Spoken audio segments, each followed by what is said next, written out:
Hello, everybody. Well, you may be able to figure out who I am. If the beard doesn't tell you, maybe the hat will. And the leopard skin around the fringe, well, that just tells you we're in Africa.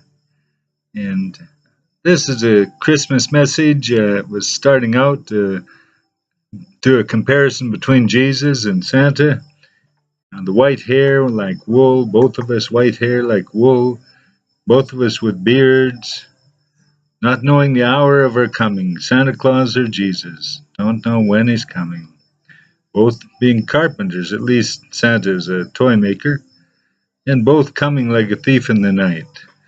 Santa going down the chimney, and just a few comparisons. Omnipotent, I mean, can't you be omnipotent, do everything, all powerful, delivering all the toys of the world in one night? Incredible. And of course, omniscient. Look at that. He knows every child, good or bad, for the whole year. Anyway, what happened was I was looking on the internet and I was doing a comparison on the Jesus and Santa thing, and I saw some remarks there. People just seem to have very little understanding of Jesus, this one that I've been loving and serving, and my friend, my brother, my Lord, my God. And I'm 65 years old now, and I didn't know him until I was 27. I met him through Reader's Digest. I was too stubborn and ornery to listen to anybody who tried to tell me about him. And I did a lot of damage, hurt a lot of people before I got to know him, and even some after. And these things, they never go away. You know you're forgiven, but there's a knowing of the pain. The good thing is that God tells us that He will bring good out of all things, even that, even the sin we've done. Incredible grace. So when I read these comments like, how can I serve a God that sends people to a lake of fire, I just think, they don't know Him. And I guess I should be saying, ho, ho, ho, they don't know Him. But really, you don't know this Jesus. And you don't know the Father and don't know Holy Spirit. Because they desire all to come. And they've given us a gift. And that gift is free choice. And free choice is like a double-edged sword. It can cut either way. It can cut us into a good walk, a good life, cutting sin out of our life, or it can be used to cut God out of our life. So He gives us free choice. He gives a free invitation. He speaks even through the nature. I mean, how can you look at a flower, a tree, a duck-billed platypus, or a sunset? How many things speak so loudly? A peacock. I mean, how can you imagine anything but the creativity of God to make a peacock? Incredibly beautiful. A child's knee, the way it works so beautifully. The child itself, the children are awesome. And our God made us. And that's my belief. I can talk about those things and that. It's like talking to a young fellow, and he was of a different understanding of God. And I said, we can short circuit this, and we can talk to each other and love each other. But why don't you just ask Jesus if He's real? Ask Him if He wants to come into your life to change you, to make you all that you can ever be, all that He wanted for you to be. Ask Him and see. And I promise you, Holy Spirit will come, Jesus will come, the Father will be there, and you will be changed because of them. 3 in 1.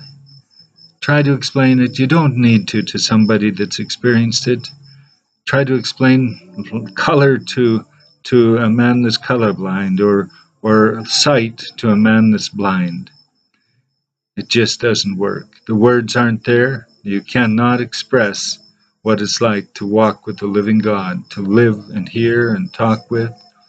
And don't we wish that it was so clear all the time? But then I guess that's where we need faith to hear and know. get to know him, what his character's like. And as he changes us, we become more and more like him. So I guess that's what this Christmas message has turned into. It's true, there's some comparisons. People can talk about whether Jesus and Santa, and Santa trying to replace Jesus, etc. Maybe so. But when you're talking about belief, you can make arguments and try to get people to believe your understanding. But when you've met him, when you have had a relationship with him, you don't turn away from that, because that love is incomparable. And his presence, his peace. When I was 27 and I met him, I knew I was no longer alone.